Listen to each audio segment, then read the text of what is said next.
Hi friend, may tanong ako sa'yo. Happy ka na ba bilang isang employee? Okay lang ba sa'yo na mag-work mula 8 to 10 hours a day? Sapat na ba ang sahod mo para sa lahat ng gastusin sa bahay? Gusto mo ba laging trabaho, sweldo, bayad, utang na lang ang ikot ng buhay mo? May naiipon ka pa ba para sa pagtanda mo? Friend, may tanong ulit ako. Gusto mo bang mag-business? Gusto mo bang magkaroon ng extra income?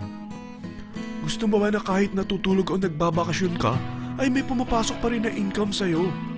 Gusto mo ba na maabot ang mga pangarap mong bilhin at mabayaran ang mga utang mo?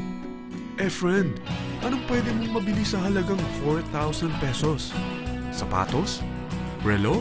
Cellphone? Grocery? Ang gimmick? Pero teka, may kinita ka ba sa mga bagay na ito? Paano kung sabihin ko sa'yo sa halagang 3,988 ay pwede ka nang magkanegosyo at kumita tulad nila?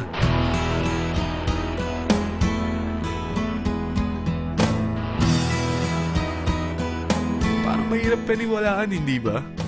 Pero nangyari na sa kanila. At posibleng mangyari din ito sa'yo. Alam kong interesado ka, friend. Kaya makinig ka lang at buksan mo ang iyong isipan. Dahil hindi mo lang mabibili ang gusto mo, pati mga pangarap mo ay matutupad sa tulong ng